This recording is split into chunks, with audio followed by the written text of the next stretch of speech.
The fz50 has a problem that I need to deal with, and it's relating to the lighting.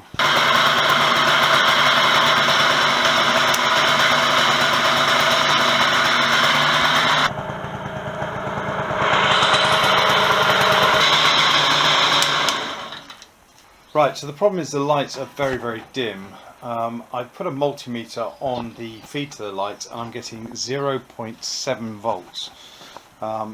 That drops down to 0.4 volts at idle. I'm surprised the lights even glow at all, but they're very dim and I'm pretty sure that's going to be an MOT failure. The magneto feeds come up here. There are 4 cables. One's earth, one is the battery charging and ancillary feed. That's pumping out a good 7 volts. And then we've got this yellow one, which is the lighting feed, and I'm getting 0.7 at high RPM from this feed, so I'm pretty sure our coil is shot. My multimeter isn't good enough to actually register whether it's within spec ohms wise, but the fact that it's giving out 0.7 volts is a pretty clear indication that something's wrong.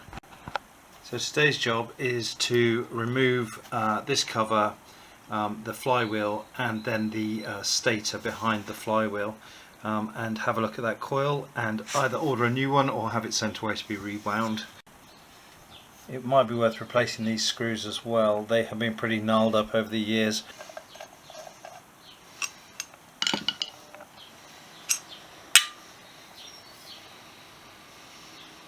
Okay. There doesn't appear to be a gasket on this. I don't know if there should be one.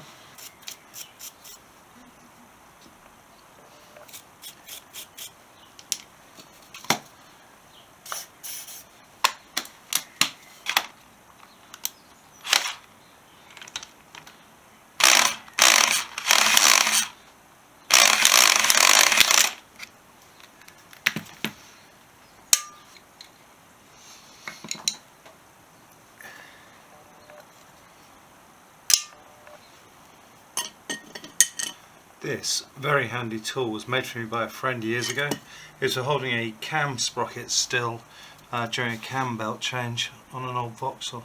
Years old, nearly threw it away once and then decided not to, and I'm glad I didn't. I bought this £10 tool on eBay. It's a universal flywheel extractor, and I believe, yeah, the thread's reverse thread. I just need to nip that up with a spanner, and then we tighten this down, and hopefully that should pop the flywheel off. We shall try this manually first with a socket, and if this doesn't work then we'll have to upgrade to the impact.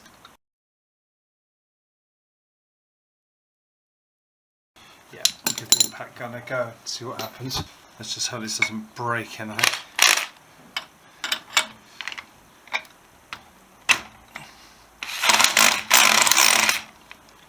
Did I go the wrong way? I think I did. Yay, it worked. This was like a £35 little impact gun.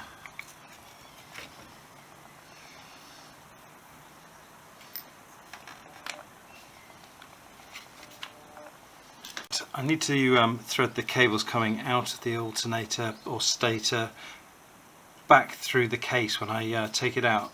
Unfortunately, the cockwombles at Suzuki have made it so tight and difficult that I think I'm going to struggle to get those past the carburetor. I really don't want to disturb the carburetor as it's running sweetly at the moment, so if I can avoid destroying a gasket or taking it off, I will do.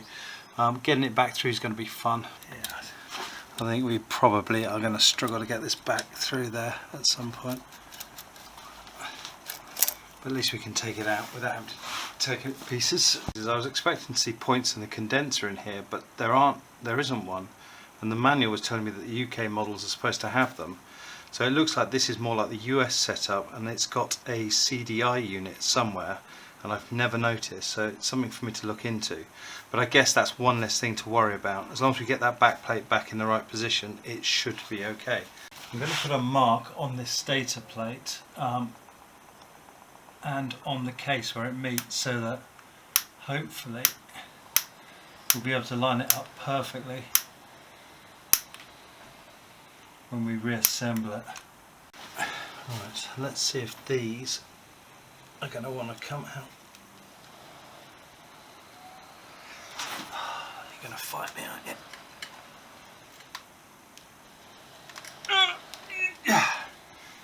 That'll be a no on that one then. Problem is I don't think I can get the impact driver in there to give it a wallop either. It's quite corroded, that bottom one. Nope. In order to be able to get my impact driver onto the screw, I've had to undo this coil and move it out of the way, but at least now we can hopefully get a swing at it. Oh, good, that's one.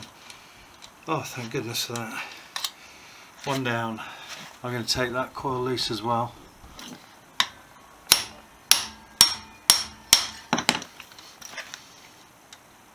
Two down.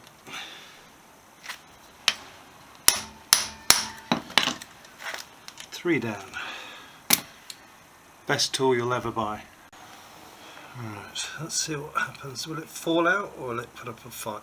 Of course it's going to put up a fight. Damage anything. Right, I need to think. Might just need a jimmy with a screwdriver. Okay, so I've tried just kind of gemming it a little bit with the screwdriver, but there's nowhere to really prise on there. So I think the aluminium has kind of bonded itself to itself. So the next plan of action is to use a brass rod, and there's a little nipple cast into it, and I'm just wondering if I can tap it enough to break the seal or break the casting. Ah, it's moving, that's something. Another fabulous tool, piece of cheap brass rod. There we go, it's free. Now all I've got to do is work the cables through the back. Now I've put a little bit of not WD-40 but similar branded product on the cable. It's got to slide through a grommet in the back of the case, and hopefully that'll give us enough lubrication. The thing about any mechanical jobs I end up doing, it's really not so much about the job itself, it's about getting around the 101 problems you encounter. I'm going to pull on this, but I think I might just try pulling and pushing. It is all about problem solving. There we go. If I grab that, I should be able to feed it through. Oh, it's taking the grommet with it. That's made life easier. And there we have it. Well, that was easy. Now, interestingly, just quickly, it's the yellow cable that we're chasing, which is not that one, not that one, not the black one, which is earth. So it has to be this one, which means our faulty coil is this one here. That's as far as I can go today. I'm going to look in to see if I can find a replacement coil for this, although the ones I've already been looking for have been for the points ignition system rather than the electronic ignition. And if failing that, if it looks like it's going to be too difficult, I will send it off and have it repaired professionally, which will be more expensive, but at least then we know it's done. So yeah, so we'll call that quits for now, and then I'll do another video when we have a solution to the problem.